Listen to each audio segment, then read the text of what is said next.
All war is a mystery. The Great War, perhaps the greatest mystery of them all. Voyaging to the past, these are grandchildren of the Canadians who came to fight the Great War against Germany. In 1914, with less than 8 million people and scarcely more than a British colony, Canada shipped overseas an army of 325,000. This army of their grandchildren have come to awaken Canada's sacred places. By recreating, retelling, and reliving these battles, these grandchildren will be transformed. They discover that their grandparents went to war for adventure and love. Love of country, surely, but more drawn by the love of comrades, of soldiers and nurses who survived death together. Of the 420,000 Canadians who went to fight, a heartbreaking 2/3 are killed or wounded. The grief and glory of the Great War. Moments of heroism leading to a lifetime of loss. Written in blood, this is the saga of a northern people who came from a distant shire to fight a war not of their own making, but in doing so, created a country.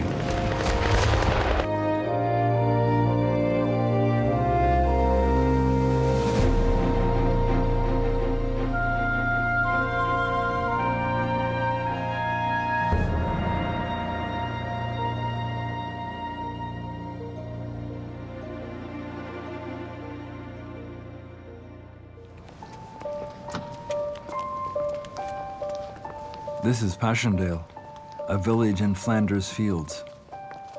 Every Remembrance Day, the villagers stage a torchlight ceremony to honor the armies that fought the horrifying Battle of Passchendaele Ridge.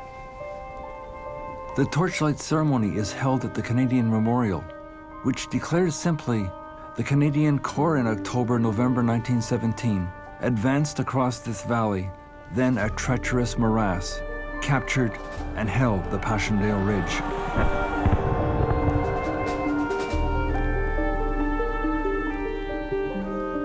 Every year, a single soldier from each of the armies that fought, the British, the Australians and New Zealanders, and the Canadians, is singled out. This year, Major Talbot Papineau is remembered by the village and an officer from Canada's military today. In this sacred memorial tonight, we are honoring the life and death of a remarkable Canadian. His name is Talbot Papineau. In a dramatic sense, his story symbolizes all that Canada lost and all that Canada gained in the Great War. It is the summer of 1916, and Talbot Papineau, a captain with the Princess Patricia's Canadian Light Infantry, is in a frontline trench facing the German army in Belgium. On quiet nights, it isn't German snipers that make life uncomfortable. To deal with the rats, Papineau has acquired a terrier he nicknamed Bobs. But on this night, it takes the exhausted Papineau a while to figure out that Bobs has disappeared. Bobs went roaming in no man's land, no place for a dog either, and his leash snagged on the barbed wire.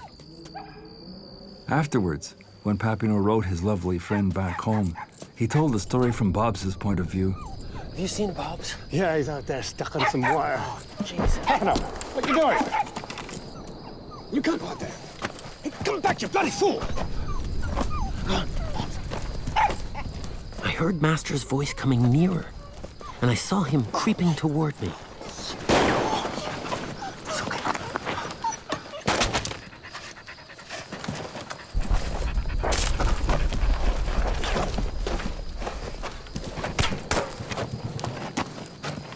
The black passage, and there were lots of men waiting for us, talking and laughing. Hey, give me the dog.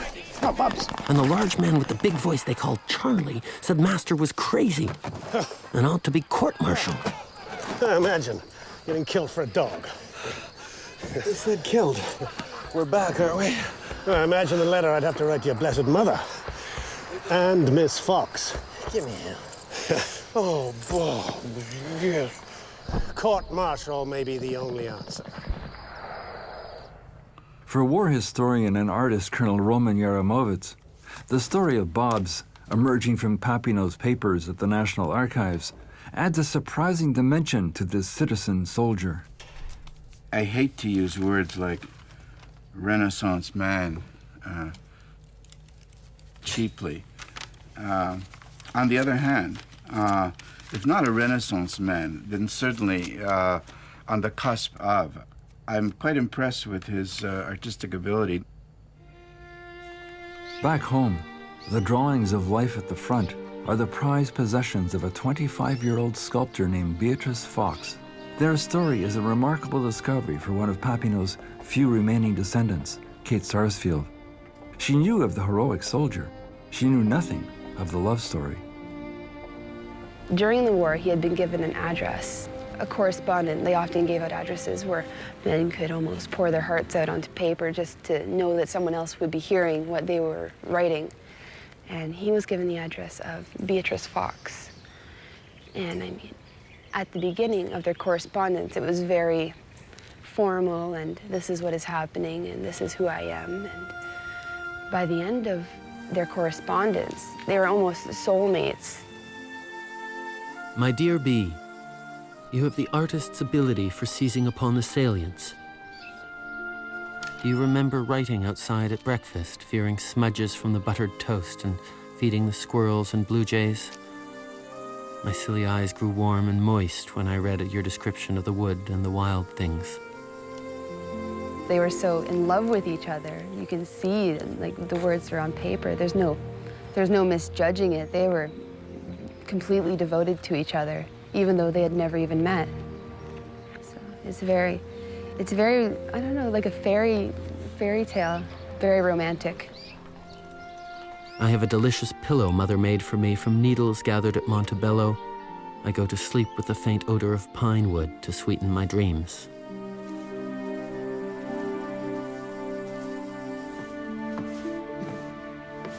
Well, gentlemen, oh no, it's him again, yes? By 1916, the Canadians are still being led by many British officers and sergeants and corporals. Some didn't inspire much confidence. Most are good at their jobs and train the Canadians well. But it's grating after a while. The Canadians feel they can do the job as well, if not better, than the Brits.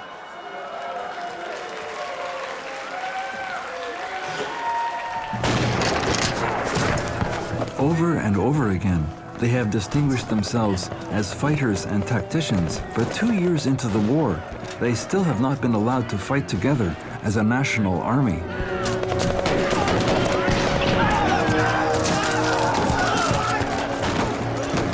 On the Western Front, the Great War has settled into a titanic struggle. The armies of France and the British Empire are attempting to drive the German army from the fields of France and Belgium. They are failing, but every day thousands of soldiers are sacrificed in the attempt.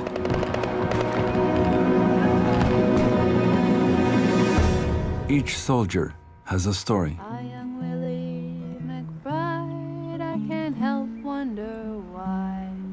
Do all those who lay here really know why they died?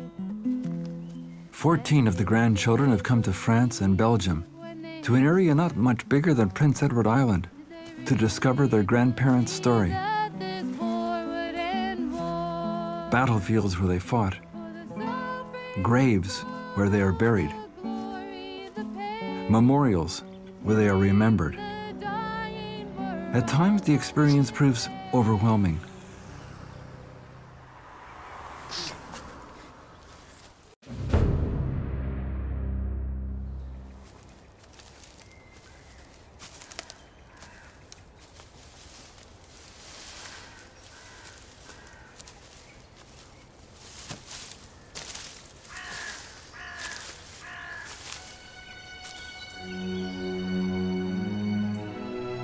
Bird was known for being a good shot back home, so he wants to try out being a sniper.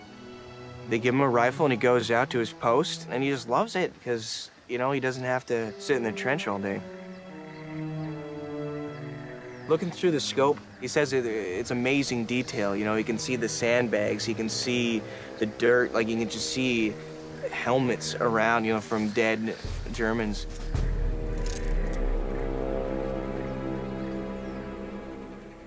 One day he goes out, a whole new troop of Germans come in, and one of them is just, I'm gonna stand up, you know, very casually stands up, and Bert all of a sudden is like, oh my God, shoots him. And another guy stands up to see what happened.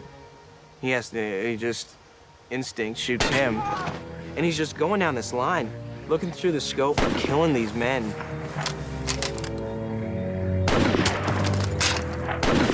One with binoculars is looking for the sniper, and he shoots him, binoculars go flying in the air. You know, just imagine looking through a scope and looking at the faces of the men that you just shot, that their faces of pain, you know, their death just coming over them. Then this other guy stands up with a rifle pointed towards Bird and the officer. And the officer's screaming at him, shoot him, shoot him, what are you doing? You gotta kill him, he has a rifle towards us. And he looks up to the officer and says, you take it, I'm done. Bird goes back to the trenches and is just kind of overtaken by this feeling like his first real kills where he watched them die. He knew what he was doing and killed them. And that nauseous feeling he had, and he didn't know what to do. He was like, he requested, I would not like to do this anymore. It is horrible, this killing in cold, calculated blood.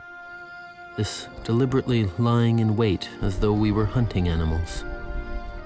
I hate this murderous business. My profession is speeching, not fighting.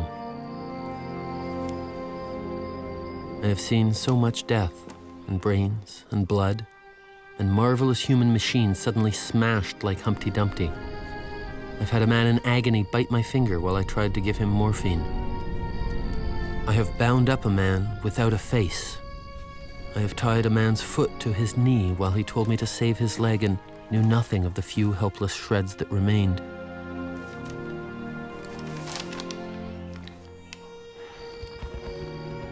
Never shall I shoot duck again, or draw a speckled trout to gasp in my basket. I would not wish to see the death of a spider.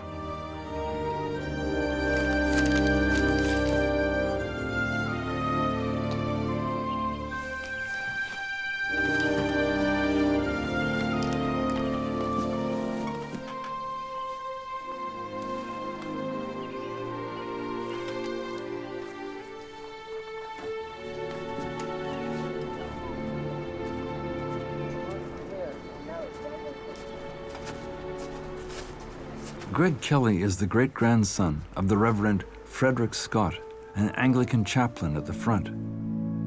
The chaplain's son, Harry, was also there, a 25-year-old captain with a Montreal regiment. Like Greg, he was a McGill graduate and an aspiring lawyer. The night before Harry went up to the trenches, he had a last dinner with Canon Scott, his father. They had a splendid evening, as he says in his letter home. And then they walked back to his tent. It's done me a world of good to see you. Dear old Harry's battalion is nearby, and he's looking splendid. Back from the trenches, he said they were like hell struck with a hammer. I'll make you proud, Dad. I am already proud. Thanks, Dad. Thank you. He is to lead his company in an attack in a day or two. I will. We'll see you soon.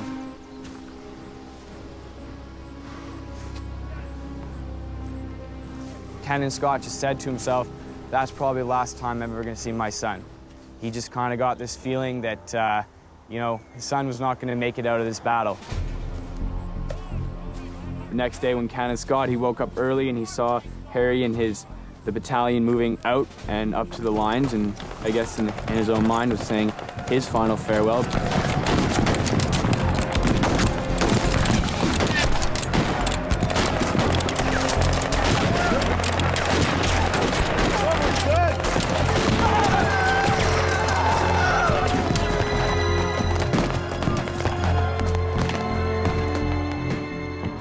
His son was dead, but Canon Scott didn't get the news right away.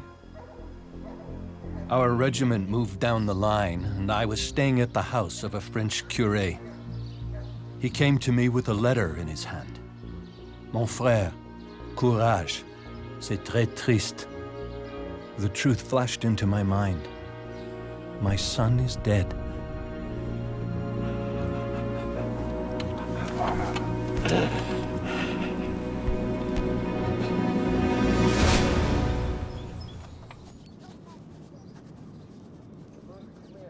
Harry Scott's death in a battle called Regina Trench was only the beginning of one of the Great War's most sorrowful and uplifting stories. They did their attack, and then afterwards someone buried him around a shell hole and put a cross over top. So that was kind of the only information that Canon Scott had.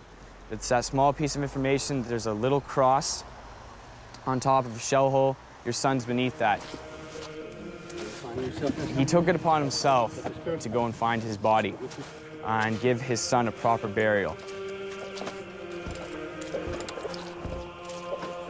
It was a long journey through endless trenches to a dreary hollow they called Death Valley. I was almost up to my knees in mud. And the private who was accompanying me with a shovel suddenly pointed to a wooden cross, and we climbed out of the trench. And there was dear old Harry's grave. Here. We dug. We found nothing. Mud was wet and very heavy. I began to clear the earth in another spot. Something white was laid bare, and there was darling Harry's hand with the signet ring we had given him for his McGill graduation. It was like a miracle to think that we had found it in that wasteland. And in a flash, all my memories of Harry, all the joy he was to us, all the sweet recollections of our home together, and all the pride we felt in his death, they crowded in on my mind. I am the resurrection and the life, saith the Lord. He that believeth in me, though he were dead, yet shall he live. And whosoever liveth and believeth in me, he shall never die. By the love of our Lord Jesus Christ, the love of God, the fellowship of the Holy Ghost. Amen.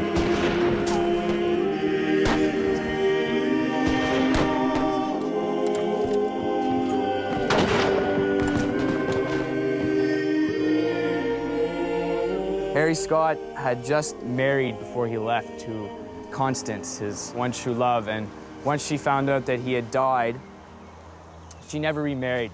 She ended up hanging out a lot with Mary Kiely, who was my great-grandmother, and well, my granddad and their family. She lived with them for a while because she was just totally destroyed by the fact of losing her one love.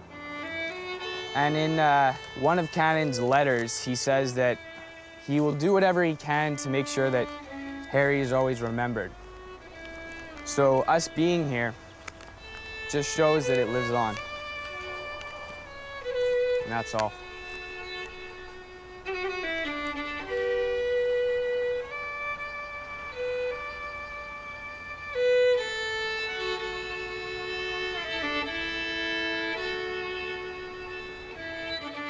The great love stories of the world are seldom without moments of heartbreak. This happened to Talbot Papineau and Beatrice Fox.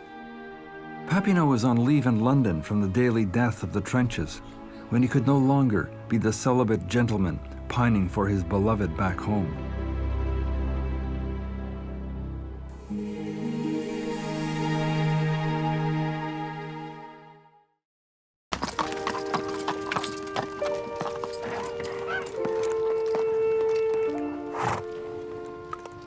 Beatrice, I have done much that I would not care to write you about.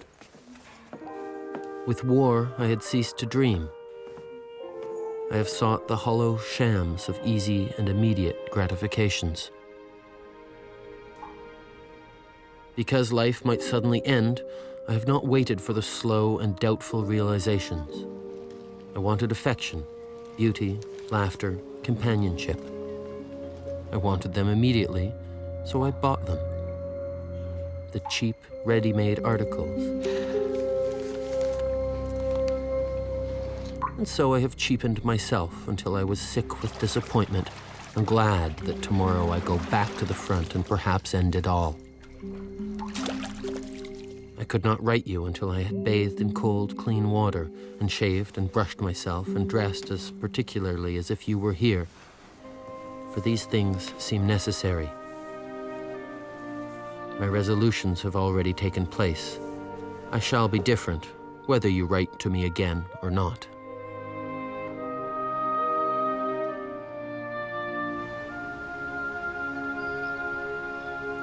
Mon grand-père, Ernest Lamarche, lui, faisait partie du 22e bataillon canadien-français. Et puis... Petrus Blais is the grandson of Ernest Lamarche, a soldier with the Royal 22nd Regiment, the Vendus. The Vendus are preparing a crucial attack on a strategic German defense.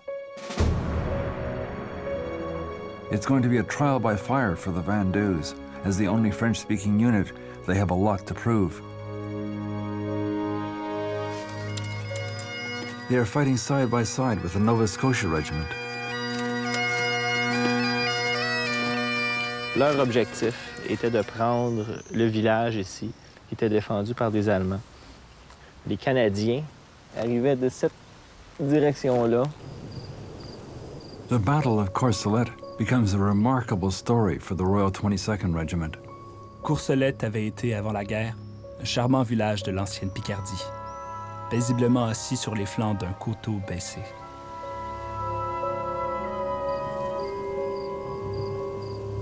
The Canadians are going to throw a new tactic at the Germans. On the east side of the village, the Nova Scotia Regiment is preparing their part in the surprise attack. Meanwhile, across a darkening field, the Vendus are in a silent charge, which will end in victory or death. What is crucial is the artillery. Will it cannonade the German defense at precisely the right moment, as the Vendus, without stopping, explode over the hill?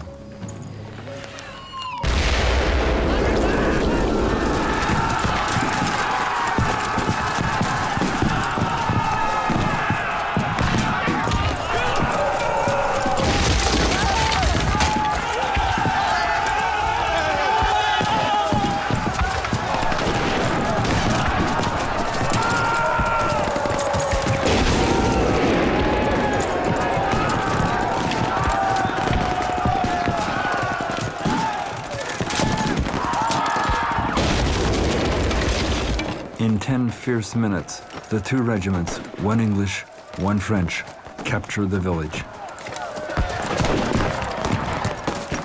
Les Allemands ont reculé, mais c'était vraiment un village que les Allemands voulaient garder. Donc, ils se sont remontés jusqu'en haut du village, puis après, ils ont fait une contre-attaque.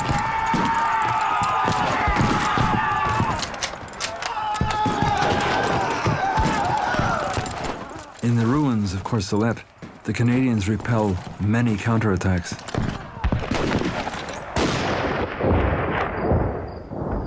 Les soldats du 22 et du 25e ont passé 4 jours avant d'avoir de l'eau ou de la nourriture à se défendre contre 14 contre-attaques. Ils étaient dans un village où il y avait 1200 cadavres, puis ils ne pouvaient pas les sortir.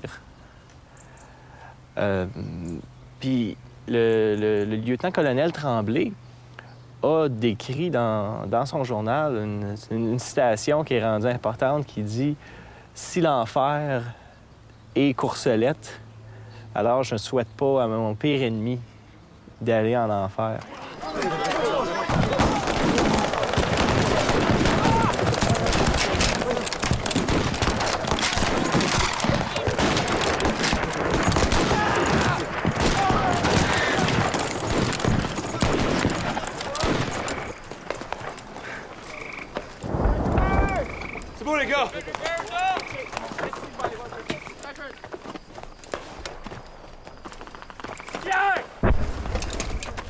Quand le 22e est entré dans Courcelette, les Allemands ont vu des soldats en kaki qui parlent en français. Donc, ils ont pensé que c'était des renforts français qui étaient arrivés, qui qui étaient en chemin, puis dans le fond, que c'était pas le cas du tout. Donc, ils pensaient qu'il y avait beaucoup plus de soldats qui attaquaient qu'il y en avait vraiment. Et ça a fait qu'il y a eu beaucoup d'Allemands qui se sont rendus, puis qui sont partis parce qu'ils se sont dit « Oh non, avec les renforts français, on ne sera pas capable de repousser ça. » Hey, les gars, il y en a un autre ici! C'est bien! L'infirmerie! Vite, vite, vite, vite! Dans la bataille de Courcelette, le 22e bataillon s'est battu beaucoup avec le 25e des Canadiens anglais qui se sont battus côte à côte. Lorsqu'ils sont venus les relever, les soldats, ils voulaient pas. Ils voulaient plus se séparer. C'est-à-dire, il y avait 2 bataillons, un français, un anglais, qui s'étaient presque fusionnés là, émotionnellement ensemble dans cette bataille-là. Puis, dans le fond, c'est là qu'ils disent, dans le fond, là, on est tous Canadiens. Ils ressentaient vraiment cette fierté-là. Surtout aussi la fierté du 22e qui a fait sa preuve, puis qui, après ça, a été respecté, puis a joué un rôle important dans la bataille de Vimy, quelques mois après ça.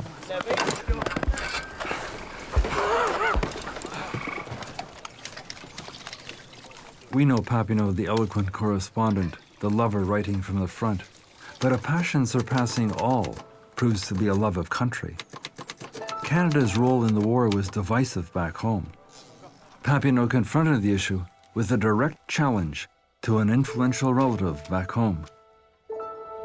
His cousin, Henri Bourassa, was the founder of the Montreal paper, Le Devoir. And during the war, Talbot had written him a letter expressing his vision of Canada.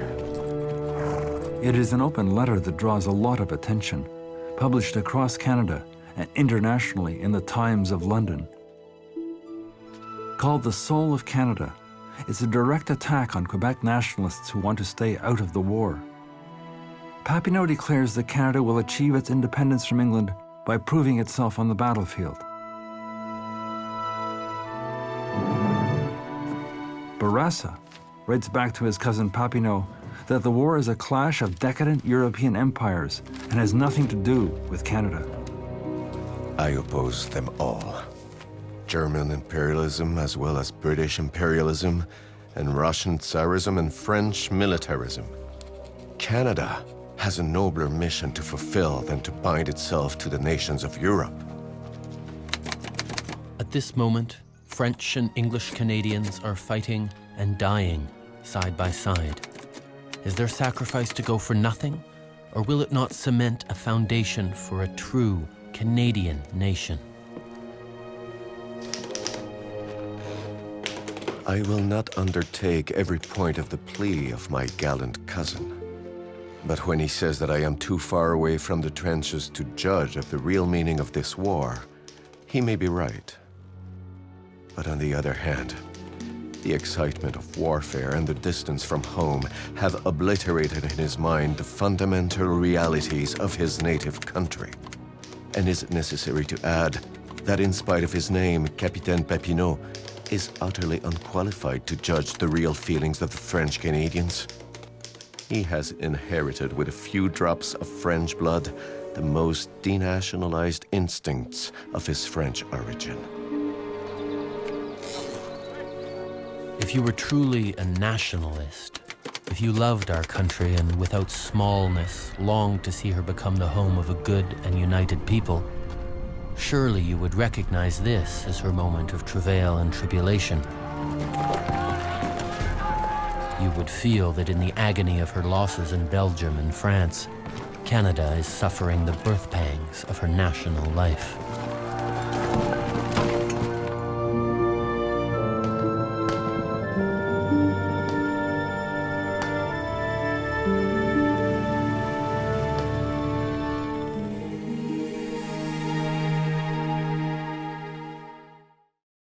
Go on quick as you can, let's get you on your spots. Everybody, quick as you go, fall in, fall in, fall in, fall in, fall in. Nobody moves until I tell you. Sergeant Taff Gillingham's great-uncle emigrated to Canada, where he joined and trained and fought with the Canadian Army, reminiscent of what Taff is doing here. Do that again one more time? Yeah. Okay, back you go again. In the first part of the war, when the Canadian Expeditionary Force first came over, more than 60% were not even first-generation Canadians. They were predominantly English, a lot of Scots, and quite a few other nationalities as well. A relative of mine, Sergeant Arthur Harry Whitman, he was a carpenter, he'd gone for a new life in Canada. And when the war broke out, he'd enlisted in the 44th CEF in Winnipeg. He became a sergeant very quickly, and they crossed over on the SS Lapland from Halifax in October the 23rd, 1915. Even looking at the embarkation roll, the vast majority of them were English, but it didn't take them long to become very proud of their Canadian status. And certainly as far as they were concerned, they fought here as Canadians.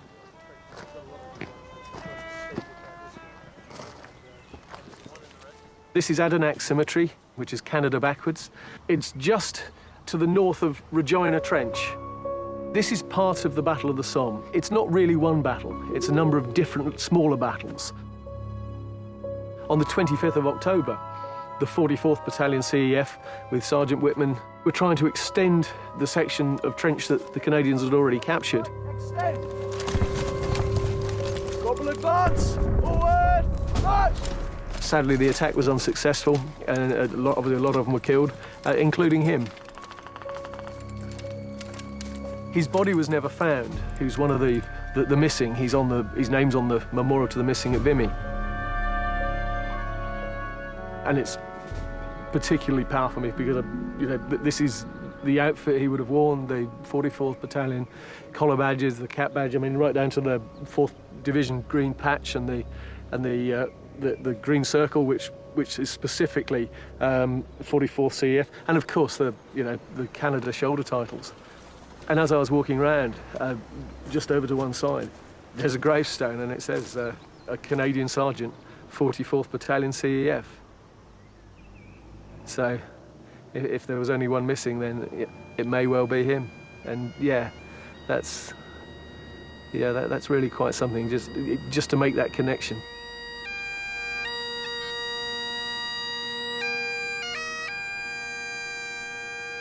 He's still just a name until, I think, just the last few days, something about being surrounded by Canadian people and the sense being amongst you and the enthusiasm that you've got, the love for your country, and suddenly thinking, actually, I've been drawn into this in the way he must have been.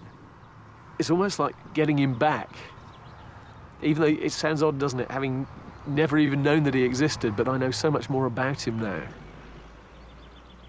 It's been a long journey over the last few days, but it's, yeah, really good.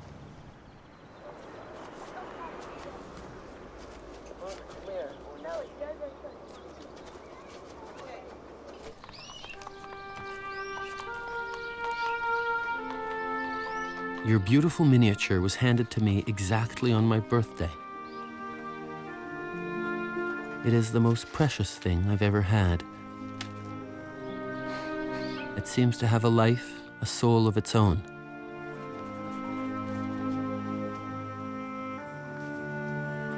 I am returning it to you. Will you please keep it for me until someday when you can give it to me again with the confidence with which you would entrust your honor to me? By the way, I have accepted a staff appointment with a promotion. Captain Papineau is leaving us, but we hope not for long. Thank you. I have no idea I was so bound by ties of affection to the regiment until I came to leave it.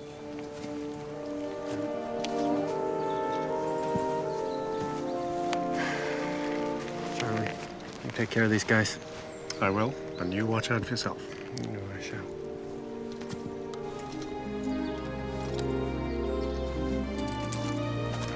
I am to be the official eyewitness, having to write all communications and descriptions of all the coming battles and the history. Richard, for the captain! Up, up! Hooray! Up, up! Hooray! Up, up! Hooray! Replenish! Hundreds!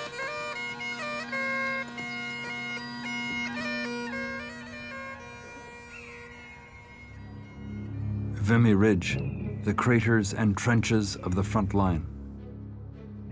War historians look at battlefields with a certain eye.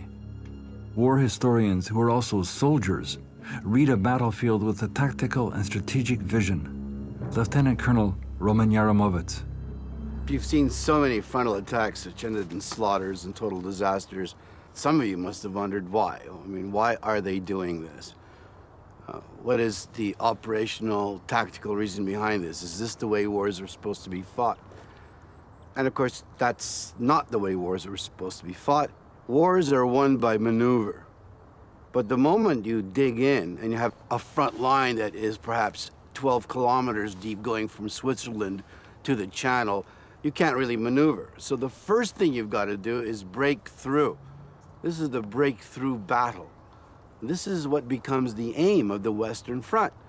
If we can penetrate their lines of defense, if we can secure a key piece of ground, it's not just madness, like we've got to take Courcelette and die doing so, and after that there really is no plan. We just kind of felt we should take Courcelette for the better view.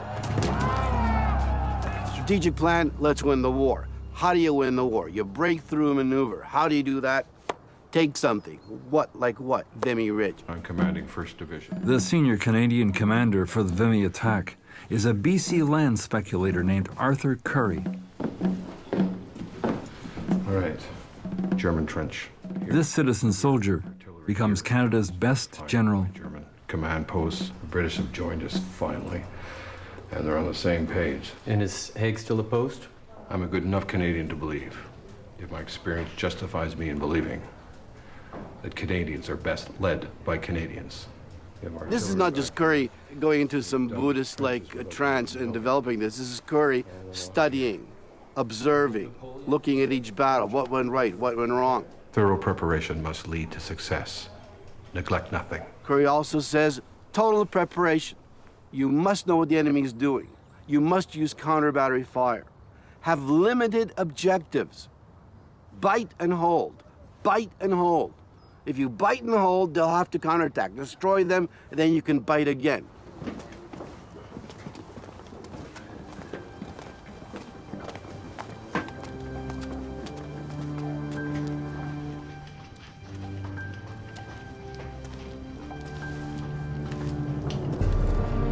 Now, for the first time, the Canadians will attack the German invaders as a national army. This is the underworld below Vimy Ridge. 20 kilometers of tunnels and caves dug to hide 15,000 Canadian frontline soldiers. They know the stakes. 21-year-old Cam Landreth writes home he is certain he is going to die. His premonition would be fulfilled. My own dear mother, when you receive this, you will know I am missing or killed. I know you will grieve, Mother, but remember, we will meet again above someday. In this greatest battle of the war, I fall with many more. Exploring tunnels and caves 3 kilometers from the ridge, we make a startling find. Carved into the chalk are the names of Canadian soldiers who were here Easter Sunday night, 1917, waiting to go into battle.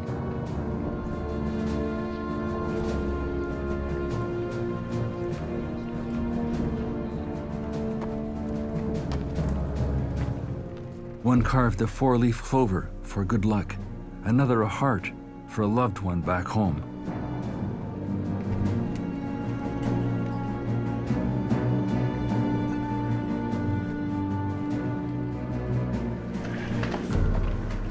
For 3 years a frontline combat officer, Talbot Papineau has now been ordered to write, not fight, to gather notes to write the history of this battle. Papineau is convinced that there is a point to all the death and destruction he has witnessed, and the horrors still to come. Here, her citizens are being knit together into a new existence. Because when men stand side by side and endure a soldier's life and face together a soldier's death, They are united in bonds almost as strong as the closest of blood ties. Letters from the Vandus captured the prelude to the battle. Voici 5 heures du matin, dans cet abîme de ténèbres. Les derniers ordres circulent. Le rhum, quoique dosé, est toujours le bienvenu. La ration est doublée. Les gars, 22! Le rhum a réveillé et enflammé nos soldats.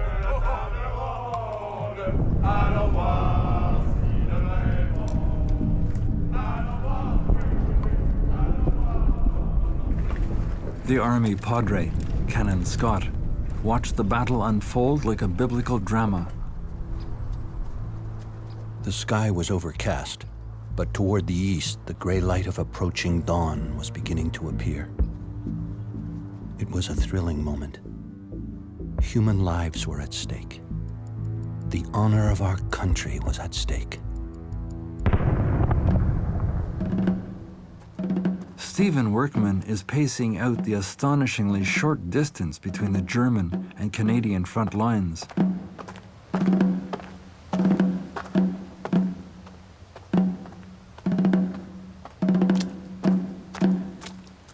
"45 steps.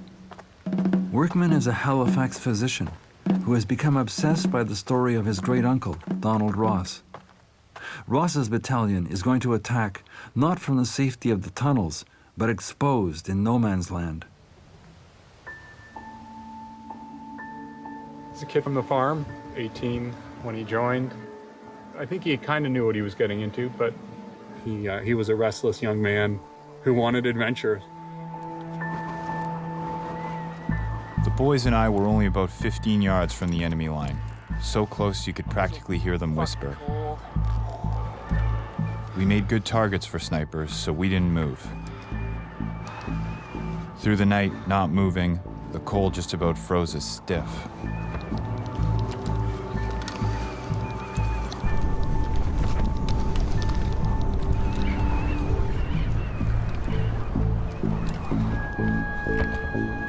I watched the luminous hands of my watch get nearer and nearer to the fateful moment, for the barrage was to open at 5:30. 5:27. In 3 minutes, the reign of death was to begin. In the awful silence around, it seemed as if nature were holding its breath. 5:29. God help our men.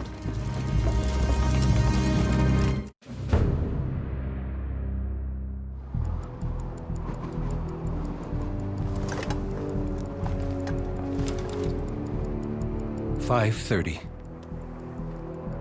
With crisp, sharp reports, the iron throats of a battery nearby crashed forth their message of death to the Germans. And from 3,000 guns at that moment, the tempest of death swept through the air. It was a wonderful sound.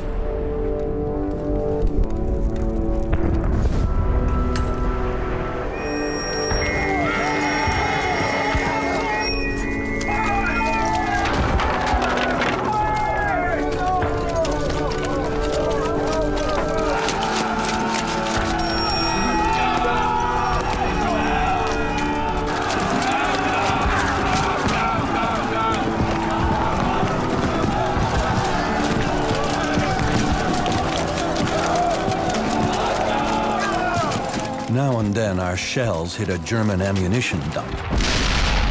And for a moment, the dull red light behind the clouds of smoke added to the grandeur of the scene. I knelt on the ground and prayed to the God of battles to guard our noble men in that awful line of death and destruction, and to give them victory.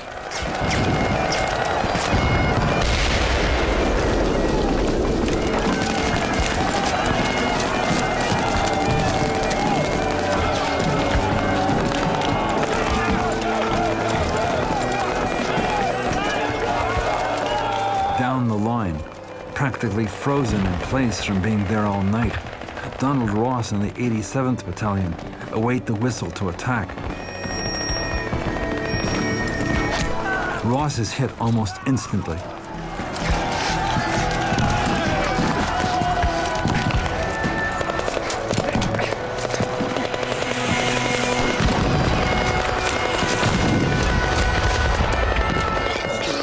This is one place at Vimy where the Canadian plan does not go like clockwork. Though wounded badly in the leg, Donald Ross makes it to his objective, a trench that is supposed to be cleared of the enemy. It isn't. They don't find Canadians on either side. They find German soldiers. He says an officer steps out from a dugout, draws his revolver and blows the brains out of the guys beside him, then shoots the fingers off the hand of the guy beside him. And he says at that point, he had 10 rounds in his clip, and then they were gone.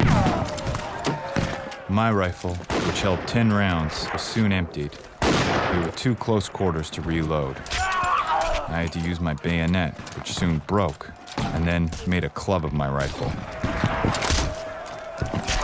We just killed them like pigs Easter Monday.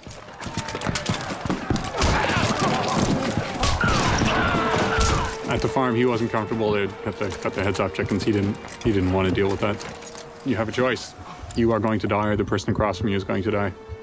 Most people, that's not a choice. Don't worry. Hope he's on his way, okay? You'll be fine, buddy. You'll make it. He's on his way, okay? And he suffered there for about 2 hours, and he died.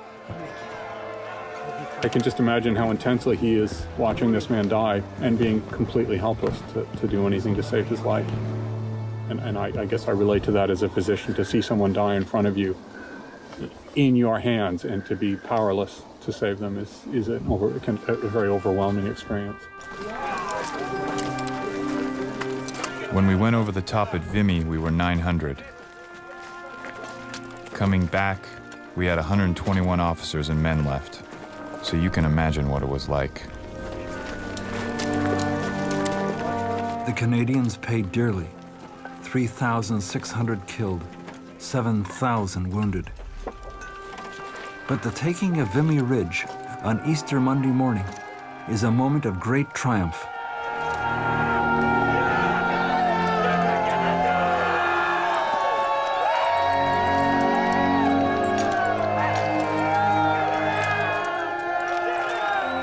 My grandfather, when he described coming over Vimy, he looked out at the green fields of France and said that, you know, for the first time in a long time, he saw the green beauty out in front of him. And then he looked back at the Canadian side and saw what they had just gone through and the slog of getting up to the top of Vimy. Greg Clark was an officer from an Ontario regiment who stood here and he looked out over all of this and he said, north, south, all along the lines of the ridge, there were the Canadians. And for the first time, I felt a real sense of nationhood.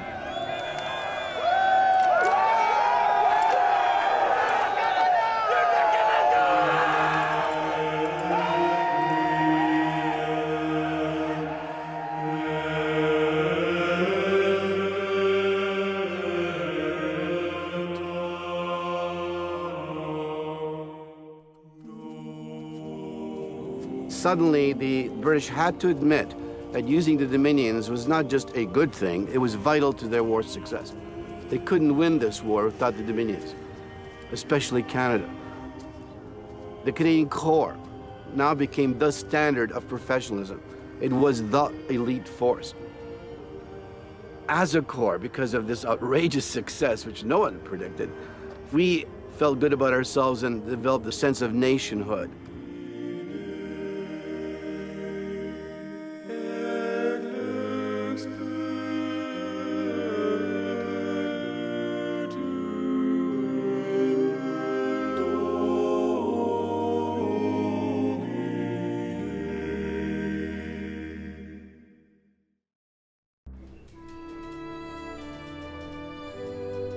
Should I go back to the regiment? I cannot make up my mind. It is such a temptation to remain here and feel important. The Corps commander said he would not be surprised if I was Prime Minister someday. Said he hoped he would live to see it. Extravagant.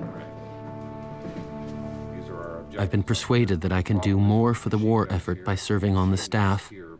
I'm not so sure of that. I miss the men terribly. Realize this is top secret. During the Great War, 325 soldiers under British command were shot at dawn, accused of desertion and other military crimes.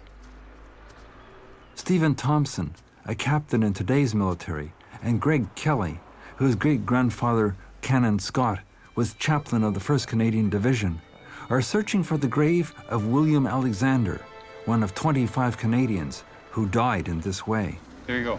Commissary Sergeant W. Alexander, 10th Battalion, Canadian Infantry. It's a controversial story.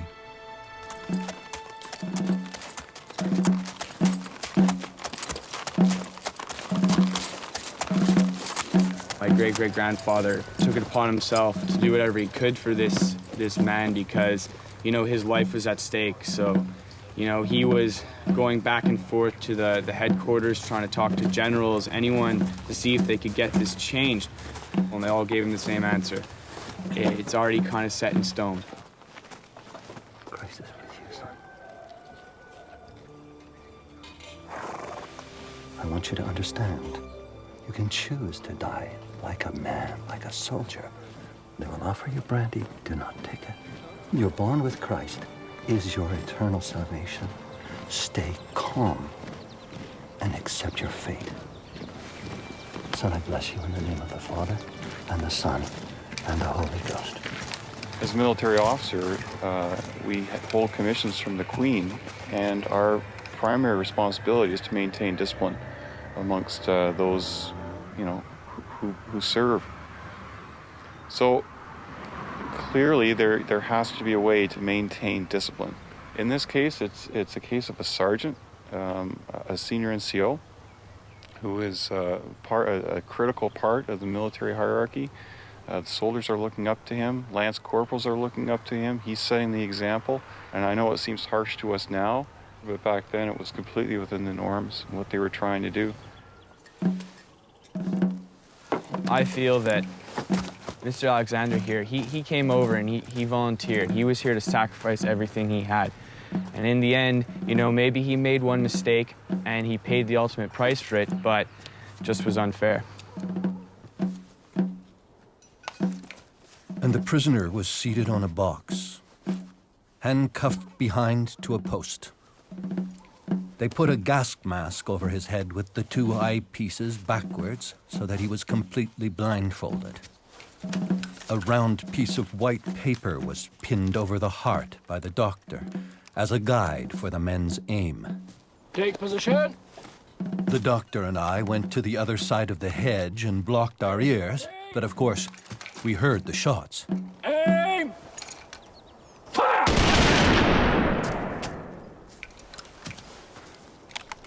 I've seen many ghastly sights in war, hideous forms of death. I have heard heart-rending tales of what men suffered. But nothing brought home to me so deeply and with such cutting force the hideous nature of war and the iron hand of discipline as that lonely death on that misty hillside in the early morning.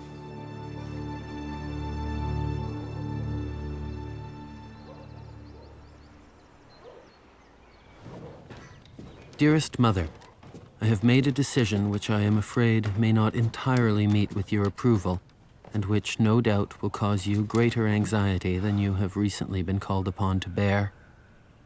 I have decided, in short, to return to the regiment. Better to share in the making of history than the writing of it.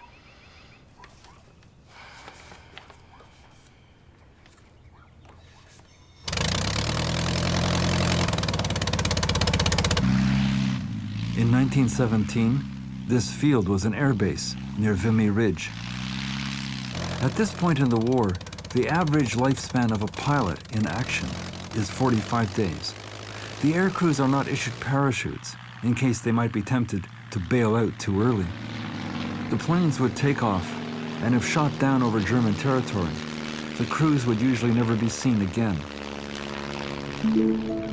This memorial near Vimy records the names of 1,000 pilots of the British Empire who went missing.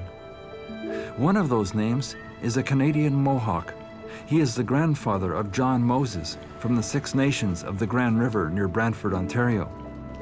Going back to the War of 1812, the Grand River Mohawks have fought in all of Canada's wars, and Moses, a retired officer, and his father are no exception. That's, well, James David Moses from the Six Nations of the Grand River Indian Reserve. This is the first time I've been here, so obviously this is quite an emotional time for me as well. Nobody from our family, as far as I know, has ever been here previously to see this monument and to see his name. Jim Moses was his great-grandfather. He was a rising star at home, chosen by the Mohawks to be trained as a lawyer. Then war broke out, and by 1917, Jim Moses was deep in trench warfare, which he loathed.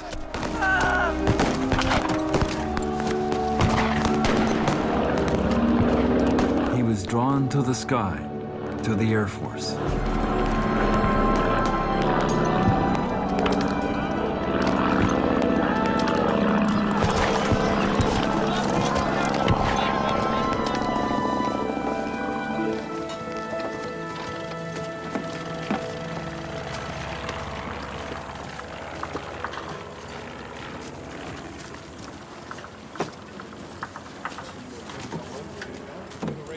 Our Indian people, our Aboriginal people, Indian, Inuit, and Métis, were here as well. We fought and died in these same battlefields and in the skies overhead. And it's just unfortunate that that fact is often overlooked within the reading and writing of Canadian military history. Even though we were actively being denied the full rights and benefits of Canadian citizenship at home, we were nevertheless at the very forefront in fulfilling abroad what is arguably that single most onerous and profound obligation of citizenship in donning the sovereign's uniform and in bearing arms against the nation's enemies. Over 4,000 status Indians served, as well as an unrecorded number of Métis that ranges into the hundreds, as well as several Inuit from coastal Labrador who served with the Royal Newfoundland Regiment.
I'm just going to say a few words in Mohawk.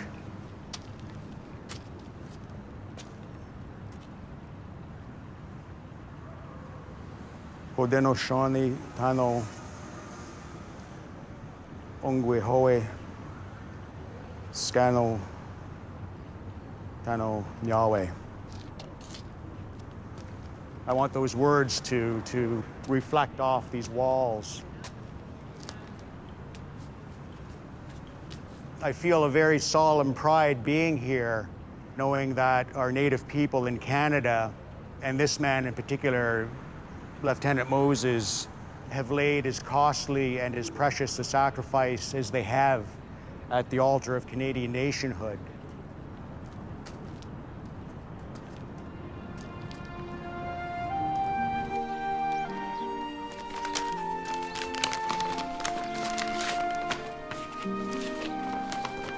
We had a company chase in the afternoon, about 5 miles, great success.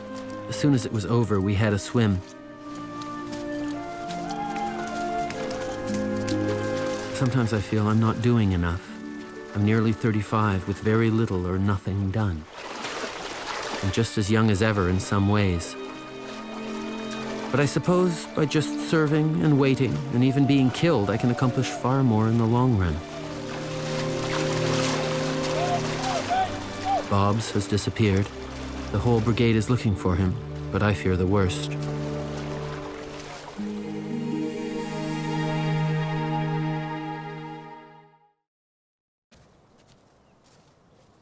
In October 1917, the Canadians, now the elite Allied Corps, are being pressured to join the bloody Battle of Passchendaele.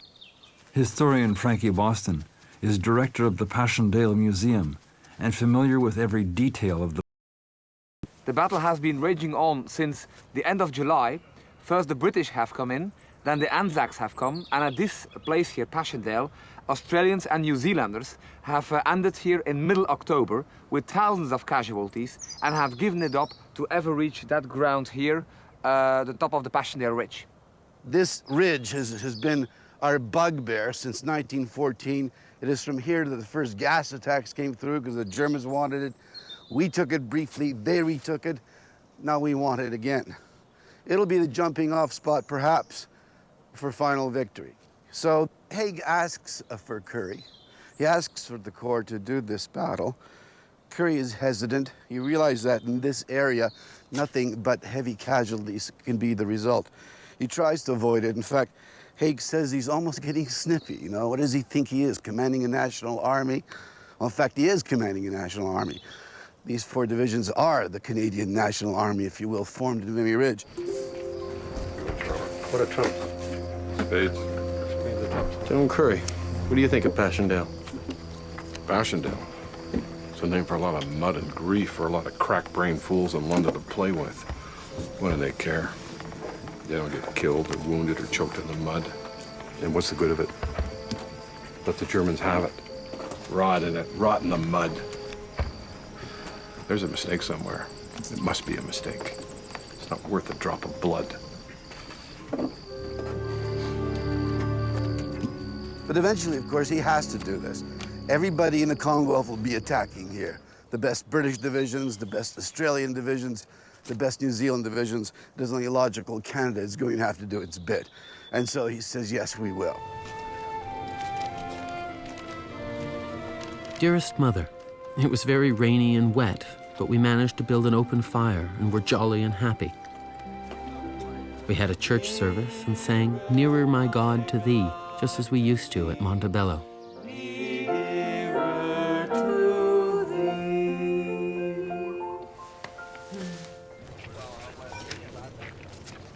When the men are arriving here, it is middle October. General Haig promised that after 3 weeks, they would be on the top of the Passchendaele Ridge, and 3 months later, they would be in Ostende, which is 60 kilometers from here.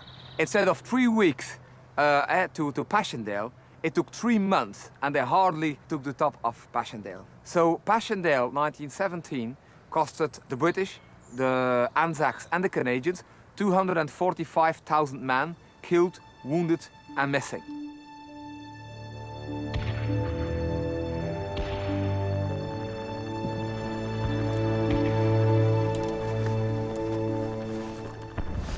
They cannot attack in one close line because there's a very marshy ground here.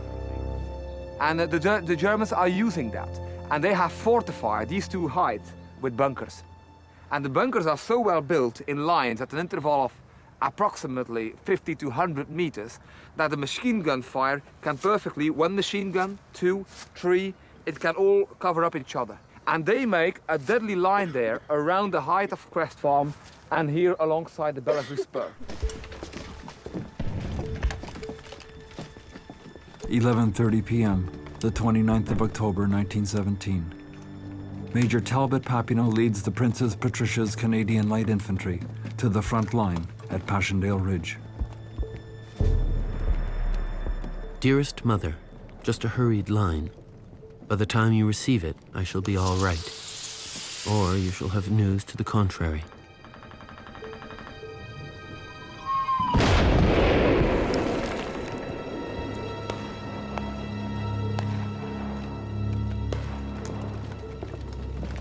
Always know, if I do get killed, I was completely happy and content.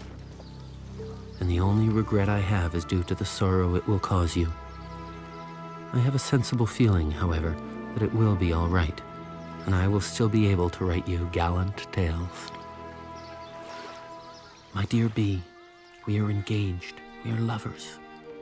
I prize the little heart box and the ring and the elephant and silver heart. They're beautiful things, and I know they represent beautiful thoughts and feelings. I am on the eve of grave events, and I've only a short minute in which to write. Whatever happens, you must realize that I have thought of you and have been very happy and grateful for you, now and until the end.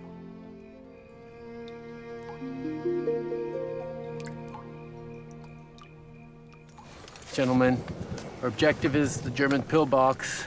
Before an attack like this, you try to show the men where they're going. You take them up. If you can, show everyone. We are here, you're going to go there. So the men have some idea what they're going into. Good officers, good sergeants talk their men through it. Any questions? No, sir. Dearest Mother, after all, I've been able to write you again before going over. Everything is cheerful. I've even been able to shave in a little dirty water. There seems so little to say, when if only I knew what was to happen, I would want to say so much. These would be poor letters to have as last ones. But you must know with what a world of love they were written. Always remember that I could not love thee so well, or you love me, did I not love honor more. You've given me the courage and strength to go very happily and cheerfully into the good fight. Love to all, and a big hug for thee, my dear, brave little mother.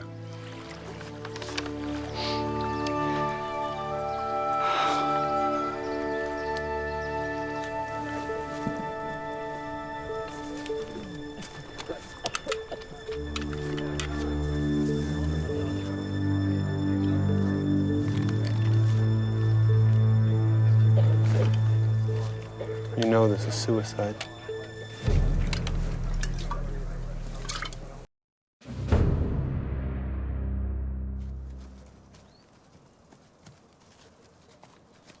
Papineau himself, as a company commander, has only voice control.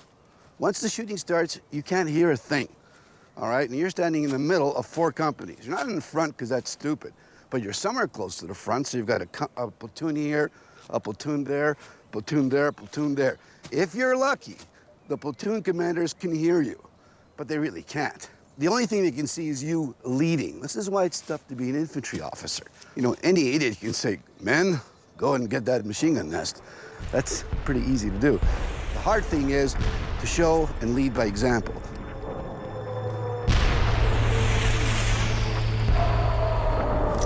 6 bayonets! And he knew he was gonna die. But he was torn in between fighting with his friends and having this vision. I mean, he had had such good luck throughout the whole war. I guess he thought of himself like, not as untouchable, but I mean, if I've been lucky not to die this far, I mean, there's a greater vision for me.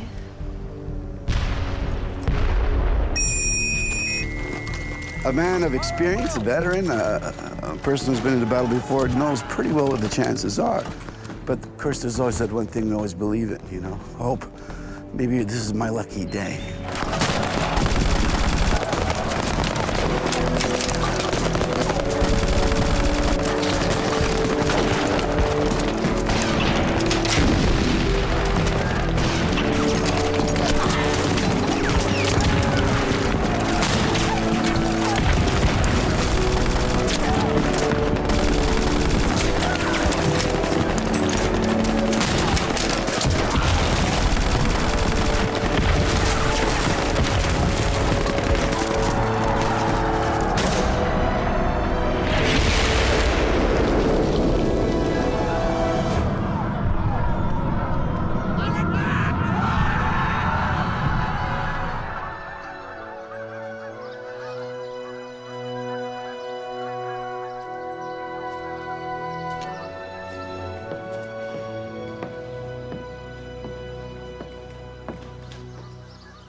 Dear Madam, I regret exceedingly to inform you that an official report has been received to the effect that Major Talbot Mercer Papineau, Military Cross, Princess Patricia's Canadian Light Infantry, was killed in action October the 30th, 1917.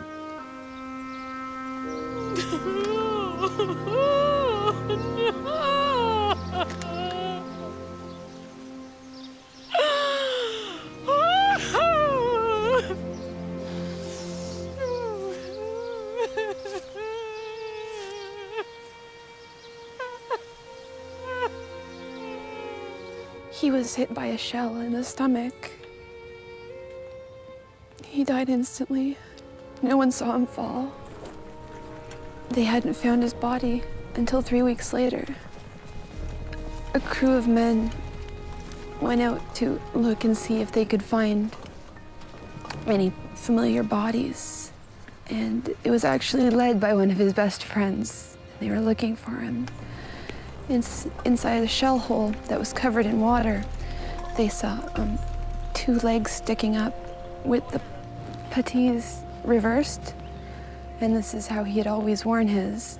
And so they pull it out to realize that the top half of his torso has been blown off. But, I mean, they knew just by looking at it that it was him. And when they checked his pockets, it confirmed his identity. He was buried there that day. He that believeth in me, though he were dead, yet shall he live. And whosoever liveth and believeth in me shall never die.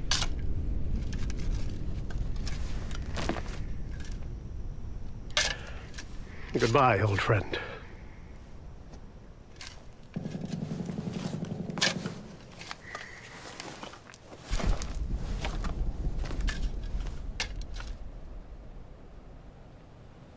He could have done so much for our country, but he was killed.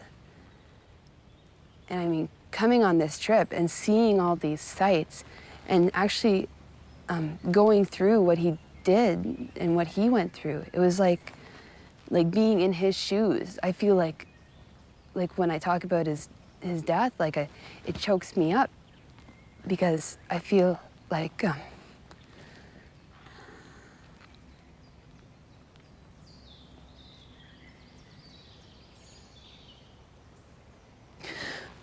I feel like I've actually lost someone that's really close to me. In a subsequent battle, Papineau's grave is destroyed. His remains are never found.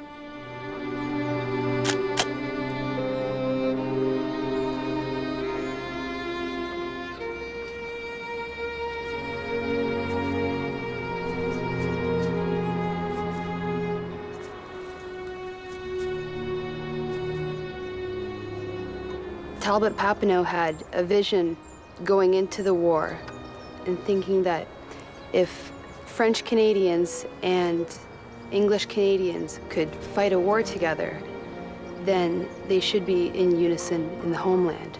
And this is one of the reasons that he went into the war. While Papineau was fighting overseas, he was missed terribly by his mother, Caroline, but also by a woman named Beatrice who had fallen in love with him through the letters that they wrote to each other through the war. There's a song called God Send You Back to Me, which we'd like to sing today in honor of those 2 women who waited patiently at home for him to return, and in the end he never did. Love, you have left me weary and lonely, sailing so far away. Oh, how I miss you. Daily I'm praying, safely you'll come home someday. God send you back to me over the mighty sea. Dearest, I want you near. God dwells above you, knows how I love you. He will send you back to me.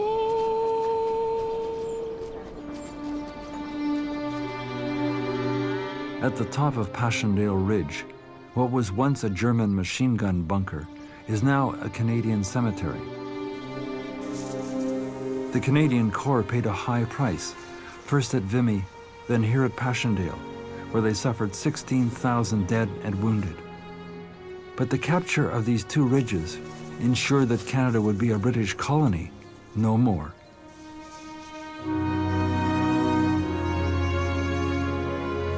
Our victory as a complete corps, as a national army, allowed our cabinet in Ottawa to introduce a brand new cabinet objective for this war. Before, all Canada's objectives were simply the objectives of England. We now introduced another national objectives to the British cabinet, and that was either equality within the empire or autonomy. You must give us one or the other. Now, this is interesting. It's not based on because we're nice people who cut down lumber and catch fish, but because we had a fighting corps without which you will not win this war. And if you mistreat us, if you don't take into account how important we are as equal partners, we might reconsider our whole participation here. Robert Borden was Prime Minister of Canada during the years of the Great War and is scarcely remembered. Some believe this should not be so. Most of the sensitive records of the First World War have been destroyed, or incredibly, are still secret 90 years later. But a few years back, an extraordinary account of Borden confronting the British Prime Minister was released.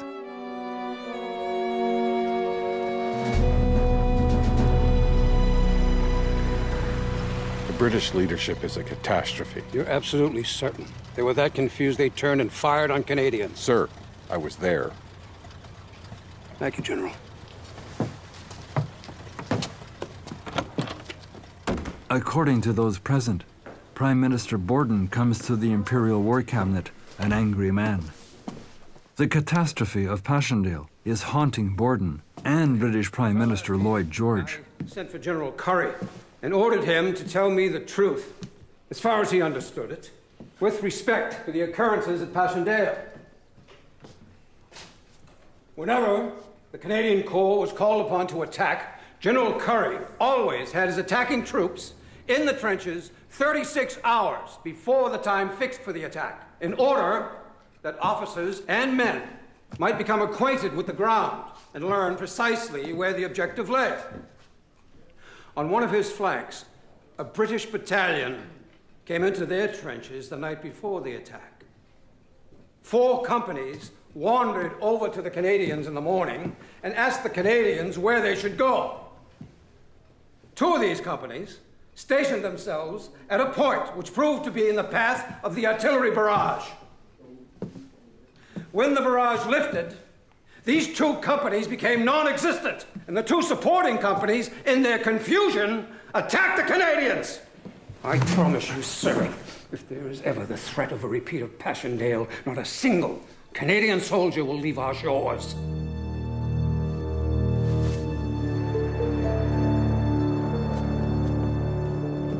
It's staggering, really. It's a very Canadian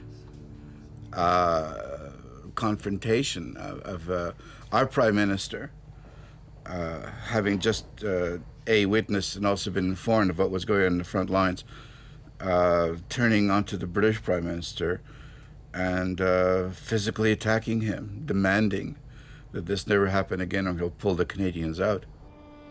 Glory be to the Father, and the Son, and the Holy Ghost. At the front, after so much sacrifice, even Canon Scott's morale is close to breaking. We had a service Christmas Eve, and again on New Year's, solemn and beautiful. As I looked back to the gathering held in this place last New Year's, it was quite overpowering. How many had passed away? In my heart went up the cry, "How long, O Lord, how long?" Surely the ceaseless chiseling of pain and death had graven deeply into the soul of Canada. The numbers 19, 1/7, the year 1917.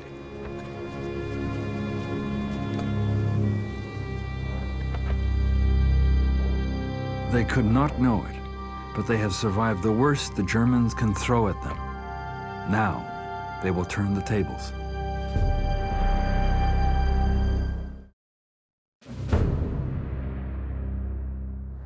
Beginning of Canada's 100 days. War historian Colonel Yaramovitz is electrified by a memorial he has never seen before.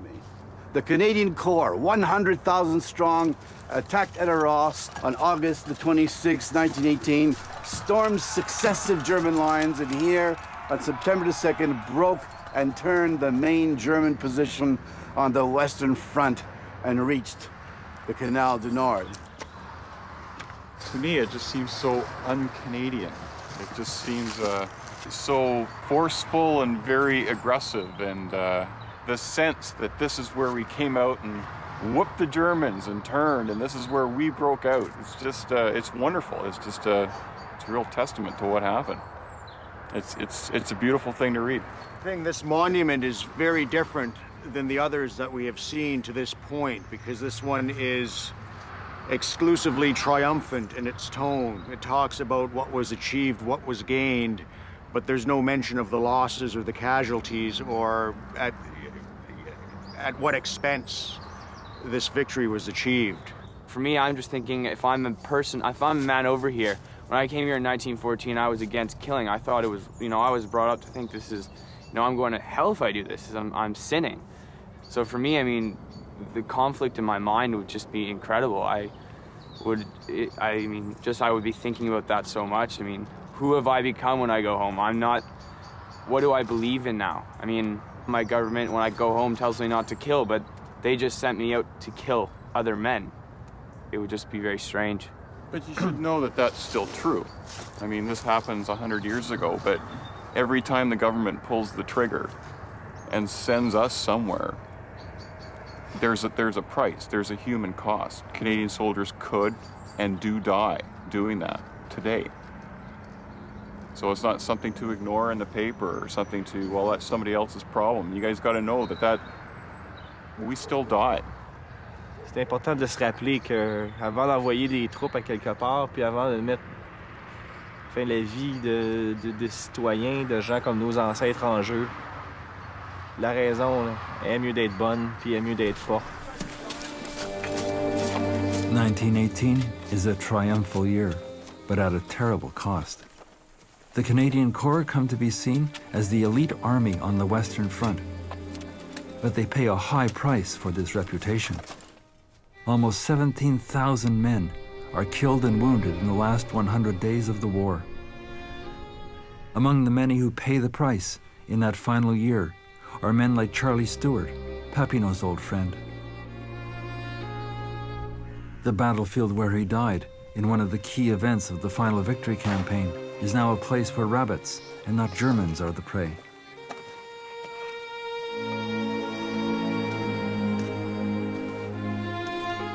Lieutenant Colonel Charles Stewart is resting at Ontario Cemetery.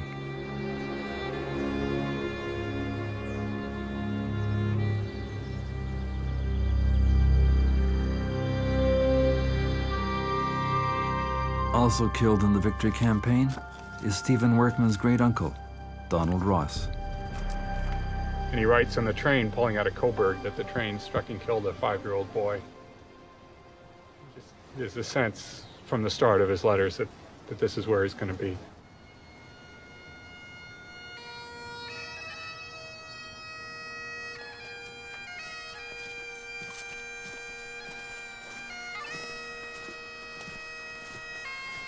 I look at myself being 18.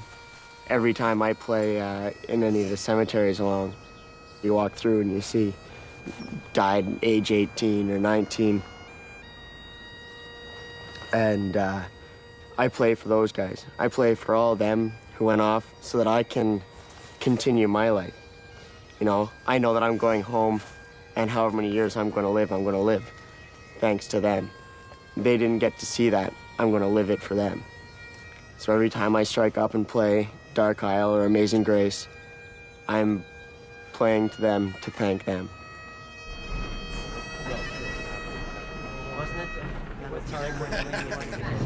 As a group, we've had 10 days together, and we've formed some of the most amazing friendships. Now imagine if we did this for 4 years together, and then half of us didn't return home. I don't even want to know what that's like. I never want to know that feeling. Never. Caroline Papineau lived into her 90s, but friends and family said that she, like tens of thousands of mothers and fathers, never recovered from her loss. Beatrice Fox married and went on to a career as a sculptor. In 1934, she bequeathed Talbot's letters to the people of Canada, and the letter offering her donation conjures up the final chapter of their love story. If you think that this is a bit of dream stuff which has outlasted the war, it is precious and joins some of the other lovely super gifts. To quote Peter Ibbotson, we dreamed true.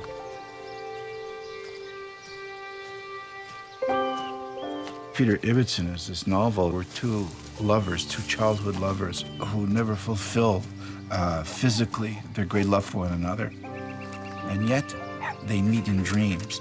Mom! Mom! They both experience the same dream. At the same time, they meet through their dreams.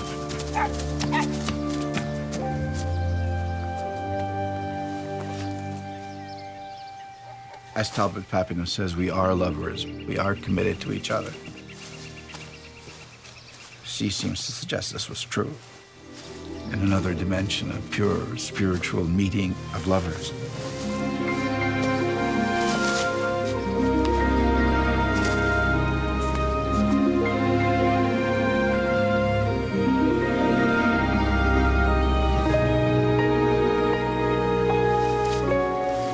If the flesh did not survive this war, certainly the romance between these two did.